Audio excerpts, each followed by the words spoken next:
next topic here is about like a recent shareholder meeting that Disney had. They had some interesting announcements in it because there's going to be another meeting for this, I think, coming up, and they're going to get more into details about what kind of what they're actually talking, like what they're meaning by this. But they're saying that they're going to be um pretty much doing a massive reorganization, switching their primary focus to their streaming service, so into Disney Plus.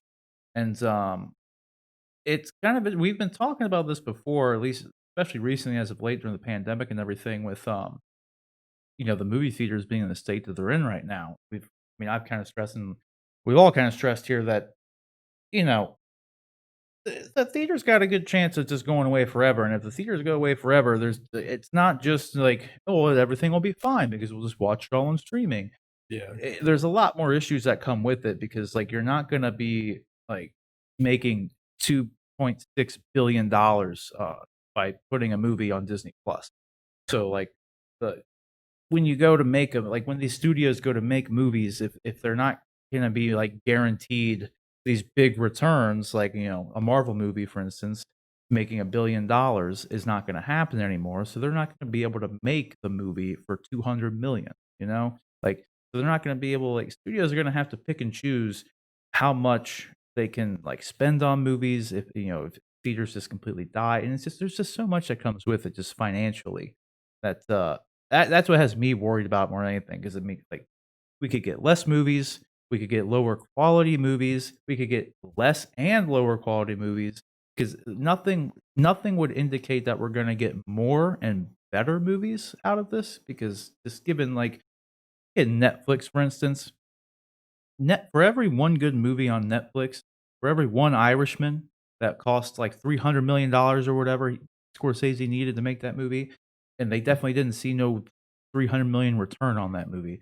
But for every Irishman, you have like 10 of these movies that you've never even heard of, with people in it you've never heard of, with it just they're not good. You know what I mean? They're just like almost like they're just almost like half these films on Netflix, I swear to God, they're almost like college like student Just like films. filler movies. Yeah, like, not that, like, I'm dogging on student films or anything. Everyone's gotta get their start. I'm just saying it's like the quality of such is not something that you're gonna go and, like, pay $15 at the movie theater to go see, so it's on Netflix, you know what I mean? It's content for Netflix, which is good, but you're not gonna make $3 billion at the Mm. box office for It's like sure. straight to video, like VHSs and DVDs Yeah, back in the it's day. exactly the quality that it's been. This is a Walmart bin of Yeah, straight to $5 bin. yeah, the $5 bin to the straight to video releases. Like, that's what a lot of the content even on Disney Plus, like, Disney Plus right now, they have Mandalorian, and that's it as far as their big budget productions have gone. For an entire year, they only have that. Like, yes, they have other things in the works that are even coming out on Disney Plus, and they have these other little shows that just cost, like, the shop class show, then the with, Justin Long, and then they have, like They had a and High then School Musical show that yeah. was Like, all yeah. all all these shows that cost, like, very little to make, and they don't go to, like, a wide audience or anything, and, like, that's my worry is, like, if we lose theaters, just these big movies aren't gonna be made any, you know what I mean? And, like, it says December 10th is when they're gonna actually have this, like, actual press reveal, shareholder meeting, a virtual event or whatever on December 10th for the investors to reveal more information about the strategies. So, I don't know, like, I'm just like I s I'm worried. This has me worried because I think, John, we were talking about this when we first heard about this, and, I just lost my train of thought, damn it. Well, yeah, we did talk about this, and I just for my own curiosity Googled some numbers, and Netflix apparently the estimate or the numbers that Netflix has released is something like 185 million subscribers. Mhm. Um, Disney currently has like 65 million subscribers. So Disney's trailing Netflix. Now Netflix of course has a lot longer lead on Disney as far as that. Mhm. They are the kings of streaming right now. Um, but Disney, this could be Disney trying to make a move to catch Netflix. and then I started running just in my own head for my own curiosity what the numbers are. If Disney can match Netflix or even surpass Netflix, but let's say they get to 185 million subscribers each month. I think you can get a Disney Plus subscription for about $7. You're talking about $1.2 billion a month in revenue by through from a streaming service. That I that might justify the shift, and it might allow them to continue producing some, especially when you can do things like the High School Musical shows that aren't effects heavy, that don't require a lot of that don't require giant production budgets. Yeah. Um, it might allow them to keep the quality up on some of these things if it's driving those kinds of numbers and that kind of revenue to the business. And then you can still, and we had talked about this. We had talked about, maybe you see things like the next Ant-Man movie go straight to Disney Plus, but then you see Disney only have, 6 to 10 major releases in the theater each year. So you only see the giant budget Avengers flicks on the theater, on the big screen. So they scale back instead of having, you know, 15 to 20 movies each year on the big screen, you get something more in the range of 5 to 10, and then everything else is budgeted down to fit on the streaming service. And that's my worry. Not like because I will say like Martin Scorsese spending $300 million for like The Irishman or anything. Like a lot of these people don't need to be spending like not There's when no I say these way people. they need to spend. Yeah, they're like the studios don't need to be making these movies for 300, 200. Not every movie needs that much money to make. Like, you know what I mean? Like, so I feel So- like a lot of these spending has just been out of control with them. I think it's because of Martin, though. Yeah, but like, dude, he was wanting the same thing. Like, he wants like 200 plus million to do a period piece drama with Leonardo DiCaprio. It's like, what do you Why? need $200 million to make a period piece drama movie for? Like, Yeah. with no special effects, just costuming work. I mean, it's just ridiculous. Like, and there's a lot of these things like Blumhouse can go make Invisible Man for like $6 million. You know what I mean? And it's perfectly fine, perfectly acceptable. Like, good movie. Like, I get like the Avengers is going to cost a lot more, but not every movie is the Avengers. You know. Yeah. But the thing is though, and John, we were talking about this like a week or two ago with like the theaters or the studios rather, like they don't have all this money just like sitting in their back pocket. Like this is all made on like borrowed money, right? Yep. And like for instance here, like you were saying like, if they had 185 million subscribers, make X amount of money and everything. The problem with it is though, um without the theaters, you're still missing out on those extra profits, like substantially. Because like for instance, like Netflix, they're $14 billion in debt. A lot of debt. Because like even like Netflix, like they have to borrow the money to produce the content that they, even if some of it's good, some of it's bad, whatever, the amount of content they pump out, they're 14 billion in debt. And Netflix, they don't make movies that go into theaters that make $2 billion, $1 billion like Disney does. So I just feel like there's like an impact. Obviously, I am not a part of this business on a financial aspect to really understand how they're moving and making all that much other than looking at the numbers that are presented to me and things like this.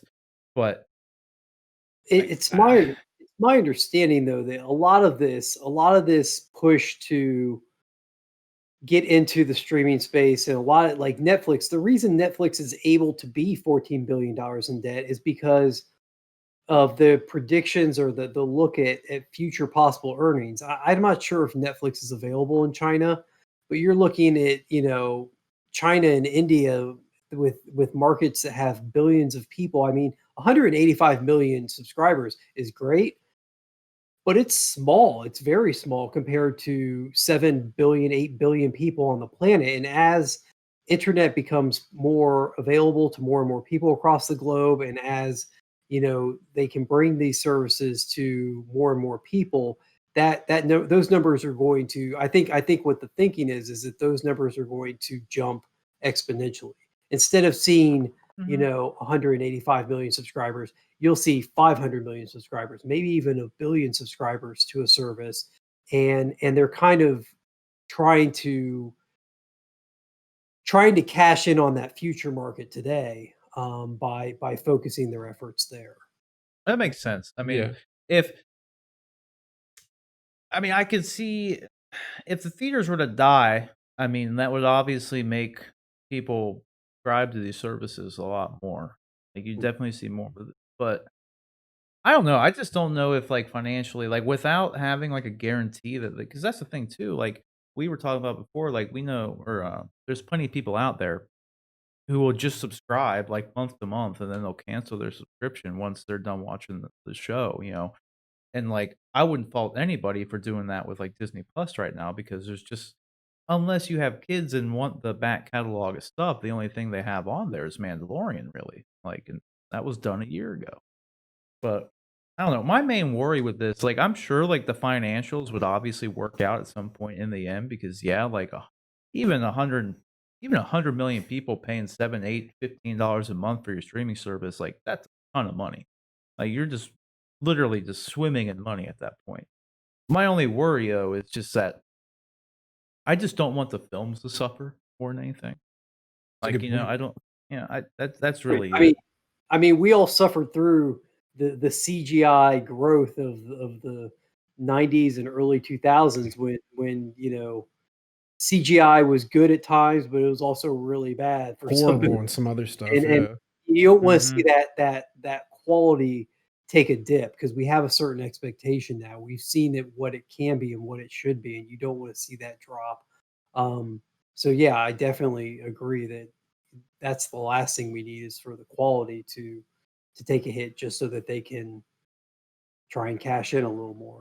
Yeah, I don't want the quality of, I don't want them to trade. And not that Netflix just pumps out all garbage movies, but, like, Netflix, in some ways you could argue they have a quantity over quality mindset. Like, They do. they just pump as much stuff out there and get as much stuff on their platform as possible, which, I mean, it works for them. And there are some good stuff, it's exclusive to them, like, something we're going to be talking about here in a minute. Our next top, or one of our next topics, that Adam McKay movie, that with a huge cast, that's a Netflix movie. Like, they are, like, getting some more movies that, I don't know, are of more prestige. So I've always kind of wondered how Netflix. I like Netflix, and I have Netflix, but it's mainly for streaming old TV shows that I like, old series that I like to be able to hop into and see, which are, you're getting less and less of now, as those shows move back to their original parent companies for their streaming services. So I don't see myself sticking with Netflix for that much longer, because one of the things that really I feel like Netflix does is they they hurt their brand by canceling, by starting these series. They, like you said, it's quantity. They release a new series every weekend, if not multiple series every well, weekend. it seems And a like, lot of times those series get one, maybe two seasons, and then they're canned. For every Stranger Things, there's 100 other series that they made that got one series. But the thing is, there's there are subscribers that watch those and love them. And then they have the rug just pulled out from under them. And I can't imagine that that is good for customer relations, that people enjoy getting attached to these series and these shows that they like, only to find out that, nah, they didn't perform as well as Netflix wanted. And so they're just mhm. Canon taking it. it away right away. Oh, yeah, and that's the thing too. They pump out a new show every week, and they don't market it. No. Like, you They just never show know up. anything about these things, like, Yeah. ever. Like, there's so many times someone will ask, like, "Hey, are you watching X?" I'm just like, "I've never even heard of it." It's like, Yeah, "Really? It's on really. Netflix?" And it's like, I'm There's news to no me, man. marketing. Yeah, Really. like, they don't market anything. They don't, that's one thing I think that they've always missed out on, is, like, why don't you see, like, even on network television, just play a damn commercial for Stranger Things, like, Right. promote the stuff, like, because even on Netflix, they just started changing things a little bit to kind of promote stuff when you first turn it on, like, their splash page, but it only is, like, it'll start, like, auto playing, like, one of their newer titles, right? But that's, like, it. Like, and I feel like for the longest time, like, they should have, like, just a straight up, like, tab on the top where you go to "New this month," and then it Yep. shows you everything that's new this month, and You'd like, think they they don't, would do something that simple. yeah, they don't have anything like that. So it's like you have no way of knowing unless the algorithm randomly throws it up in your feed, and it's like, I don't know. Their marketing department just like suck. Like there's just so much stuff on there because if it's not something that's already a proven big name property thing, like they're not advertising it. Well, and it's hard for people to find it, and then yeah, it's just Well, yeah, because that's the thing they have. There's so much stuff on Netflix. I spend more time half the time looking for something to watch on Netflix, Than and then I actually close watching the it. app because I didn't find anything to watch. yeah. You know, like I spent 2 hours looking for a movie to watch. You know, you never find it. Like, oh, it's just I don't know. I just in the end with this stuff, I could definitely see with enough subscribers and everything, then I could definitely see like streaming at some point becoming a valid way for studios to still make big budget stuff without theaters. But then like again, you're missing out on the theater experience if there's no theaters too. And it's like, I don't know. I'm just more worried that theaters are gonna be gone forever and it's gonna cause a detriment to it's gonna for The one, entertainment really put industry. it to what? Just like cause a huge like dent in the entertainment industry. Like, Yeah, I mean, because that's the thing too, and, actually, this was a good point too. Chris Rock actually came out recently, just said something about he commented on the movie theater thing, and he made a really good point that I hadn't really thought of, and it's like, movie theaters are one of the most affordable night out. oh Like, yeah. for family. Like, 'cause anymore, it's like it's like a date night kinda thing. It's like you can go, it's like 15 bucks, you go there, you know what you're doing, you go and get it done, like, there. It's reliable, like, it's always there. Go see it, and, like, 'cause a lot if you just wanna go out to dinner, it's gonna cost substantially more than just going to the movies, you know, like, if you just isolate the movie-going experience itself, like, from a financial aspect, like, it's easy access and it's, like, super affordable. You Mhm. go take a family to, like, pretty much do anything, a family of 5. I mean, the movie theater gets expensive at that point, but a dinner for 5 costs more than a movie for 5. Well, Like, and you know unless you live in like a super rural community, like movie theaters are everywhere. yeah, that's the thing, so I really never really thought about it from that Well, point of if view, like, yeah, they if you are try actually and go pretty see if you try and go see what, like a Disney on Ice or something like that, I mean, you're paying what, yeah. 40, 50 bucks a ticket Yeah.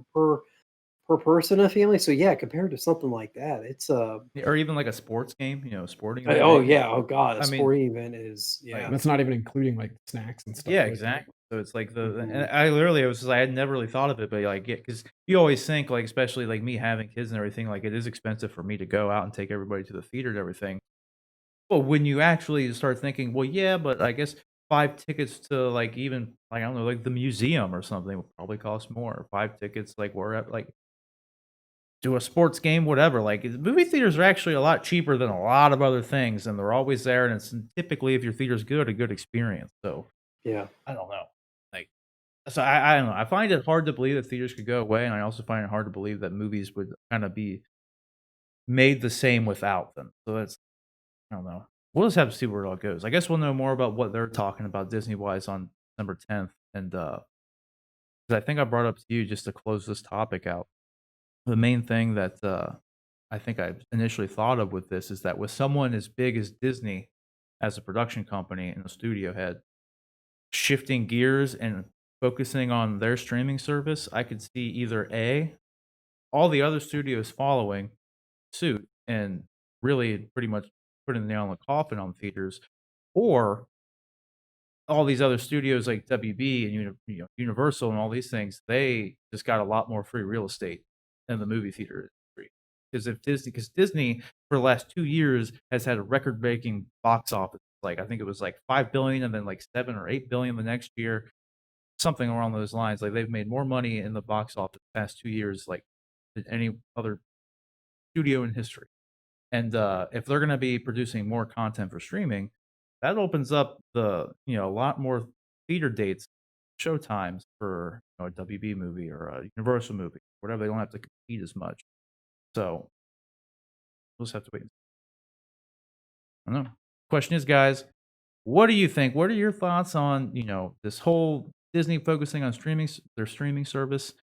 Again, I'm just hoping no matter what, it's not at a detriment to the movies, the quality of the movies, and a detriment to the theater going industry itself. Movie theaters. I don't want the movie theaters to go away. So, whatever you guys think, just let us know down in the comment section below.